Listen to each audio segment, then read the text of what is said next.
आणि आता महाराष्ट्रामध्ये कोणकोणत्या ठिकाणी पाण्याचं दुर्भिक्ष्य पडलंय पाहूयात। नाशिकच्या इगतपुरी तालुक्यातील कुरंगवाडी, धारवाडी, मारुतीवाडी, आंबेवाडी, मांजरगाव अशा धरणांना लागून असलेल्या गावांना आणि या गावातील लोकांना भीषण दुष्काळाचा सामना करावा लागतोय। सामान्य महिलांप्रमाणे या भागातील गरोदर महिला सुद्धा हंडाभर पाण्यासाठी डोंगर माथ्याहून जीवघेणी पायपीट करतायत। अशाच एका गरोदर महिलेची व्यथा जाणून घेतली आमचे प्रतिनिधी लक्ष्मण घाटोळे यांनी।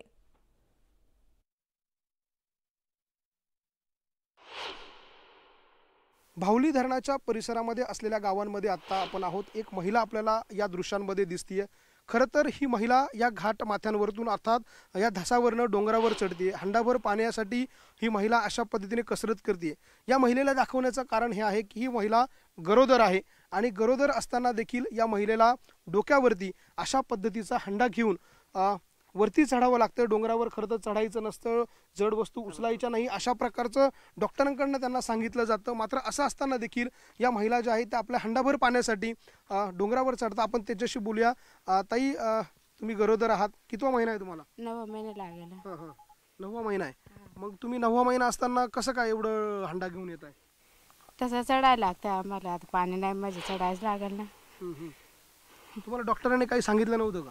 सांगितलं। काय सांगितलं होतं? वजन उचलायचं नाही, जायचं नाही असं पुढं उन्हा पिण्यात, एवढं सांगितलं। एवढं सगळं सांगितलेलं असताना तुम्हाला 9वा महिना सुरू असताना तुम्ही अशा पद्धतीनं का जीव धोक्यात घालताय? काय त्रास म्हणजे पाण्यासाठी काय? पाण्यासाठी आता नाहीच म्हणजे मग जावंच लागेल आम्हाला ना। किती लांब असलं तर ते जावंच लागेल। किती वाजेपासून पाणी वाहता तुम्ही? 7-8 वाजतापासून पाणी वाहतं सकाळी आणि संध्याकाळी 4-5 वाजले तेवढं। आपण बघतोय, नाव काय रे तुमचं? मनीषा भगत। मनीषा भगत असं या महिलेचं नाव आहे। खरं तर त्या गरोदर आहे, त्यांना 9वा महिना सुरू आहे आणि असं असताना त्यांना अशा पद्धतीनं 10 ते 15 लिटरचा तो त्यांचा हंडा आहे आणि तो हंडा घेऊन हा धस डोंगर त्या चढत आहे। खरोखर चॅलेंजिंग आहे आणि आव्हानात्मक आहे आणि तितकंच धोकादायक देखील आहे, कारण या महिलेला 9वा महिना सुरू आहे। 9 महिन्याचं बाळ त्यांच्या पोटात आहे आणि अशा सगळ्या परिस्थितीमध्ये ही जीवघेणी कसरत केवळ हंडाभर पाण्यासाठी करावी लागते। एकीकडे शहरामधला नागरिक टॉयलेटला गेल्यानंतर 15 लिटरचा फ्लश ऑन करतो, तर दुसरीकडे अशा पद्धतीची धाक परिस्थिती 15 लिटर पाण्यासाठी ही महिला आपल्या 9 महिन्याच्या गरोदर बाळाला पोटात घेऊन अशा पद्धतीने वर चढतीये। हे दृश्य मनाला वेदना देणारं आहे। व्हिडिओ जर्नलिस्ट हेमंत बागुलसह लक्ष्मण घाटोळ, न्यूज 18 लोकमत, इगतपुरी।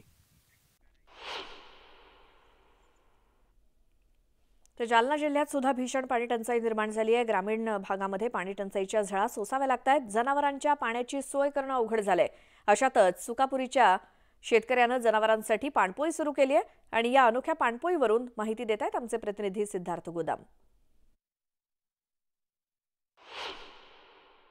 या अनोख्या पाणपोईवर दिवसभर जनावर येत असतात। आता बैलजोडी येऊन गेली, आता पुन्हा बैलगाडी आणि जनावर या ठिकाणी आले आहेत पाणी पिण्यासाठी।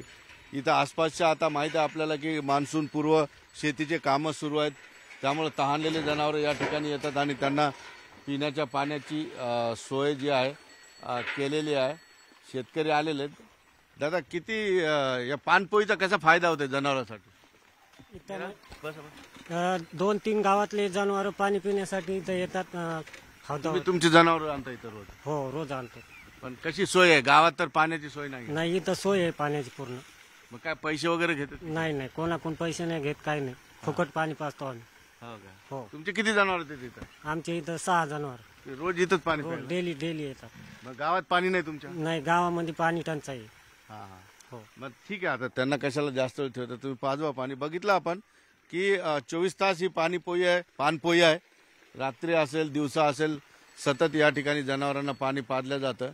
निश्चितपणे एक वेगळा आगळा हा हे आहे, सोय आहे जनावरांसाठी, कारण आपण बघू शकतो की मुख्य जनावरांना पाणी कुठंच भेटत, त्यामुळं अनेक अडचणी आहेत। मुख्य जनावर सांगू शकत नाही, मात्र या ठिकाणी ही पाण्याची सोय केलेली आहे। निश्चितपणे ज्यांनी पाण्याची सोय केली त्यांनी सांगितले की माझं नाव नका सांगू, कारण काय की माझं हे काम माझं आत्ताचं नाही तर अनेक वर्षांपासून मी हे काम करतो। निश्चितपणे तहानलेल्या जनावरांसाठी ही वेगळी पाणपोई आहे आणि जनावर इथं भरपेट येऊन पाणी पितात आणि आता दिवसभरात कामं सुरू आहेत, अनेक शेतीचे कामं सुरू आहेत, पेरणीचे कामं सुरू आहेत, त्यामुळे जनावरांच्या मागे भरपूर बैलांच्या मागे काम आहे सध्या। त्या सगळ्या गोष्टीतून गावात पाणी भेटत नाही, गावात पाणी नाही तर मग जनावरांना पाणी पाजायचं कुठं, हा मोठा प्रश्न या शिवारातील शेतकऱ्यांसमोर होता. मात्र तो आता या इथं पाणपोईमुळे, ज्यांनी कोणी ही पाणपोई केली त्याच्यामुळे जनावरांना आता पिण्याच्या पाण्याची सोय झालेली. सुधीर जाधव सह सिद्धार्थ गोदाम, न्यूज 18 लोकमत, रेवलगाव, अंबड. छत्रपती संभाजीनगरच्या सिल्लोडमधील एका शेतकऱ्यानं पाणी वाचवण्यासाठी एक आयडिया केली आहे. मराठवाड्यामध्ये दुष्काळ सदृश परिस्थिती आहे, त्यामुळे आपलं पाणी चोरीला जाऊ नये म्हणून शेतकऱ्यानं आपल्या शेततळ्यात चक्क 360 डिग्री कॅमेरे लावलेत. शेतकऱ्यांना पाण्याची योग्य काटकसर आणि नियोजन करून 2,500 क्षेत्रावरती मिरचीचं पीक घेऊन विक्रीला सुरुवात केली आहे. याचा आढावा घेतला आमचे प्रतिनिधी अविनाश कानडजे यांनी. छत्रपती संभाजीनगरमध्ये पाण्याचे योग्य नियोजन करून मिरचीचं पीक घेतलं एका शेतकऱ्यानं आणि ही मिरची आता विक्रीला देखील सुरुवात केली आहे. आणि या ठिकाणचं पाणी चोरीला जाऊ नये म्हणून 360 डिग्रीमध्ये कॅमेरे सुद्धा बसवलेत. आणि आता बातमी कोल्हापुरातून. कर्नाटक महाराष्ट्रातून पाणी चोरी करतंय का असा सवाल विचारण्याची वेळ आली आहे, कारण कोल्हापुरातल्या राजापूर बंधाऱ्यावरती पाण्याच्या सुरक्षिततेसाठी पोलीस बंदोबस्त तैनात करण्यात आलाय. महाराष्ट्राच्या सीमेवर राजापूर इथे कृष्णा नदीवर असलेल्या शेवटच्या बंधाऱ्यावर बंदोबस्त ठेवण्यात आलाय. राजापूर बंधाऱ्याच्या पुढे कर्नाटक राज्यात पाणी टंचाई असल्यानं अज्ञातांनी बंधाऱ्याचे बर्गे काढून कर्नाटकच्या दिशेनं विसर्ग सुरू केल्याची माहिती मिळाली. शासनाची कोणतीही परवानगी नसताना विसर्ग सुरू झाल्यानं कृष्णा नदीची पाणी पातळी खालावली आहे. 2 पोलीस आणि 2 पाटबंधारे विभागाचे कर्मचारी अशा 4 कर्मचाऱ्यांचं पथक इथे नियुक्त करण्यात आलंय. आणि पुन्हा अज्ञातांकडून बंधाऱ्याची बर्गे काढून पाण्याचे विसर्ग होण्याची शक्यता असल्यामुळे 24 तास इथे बंदोबस्त ठेवण्यात आलाय.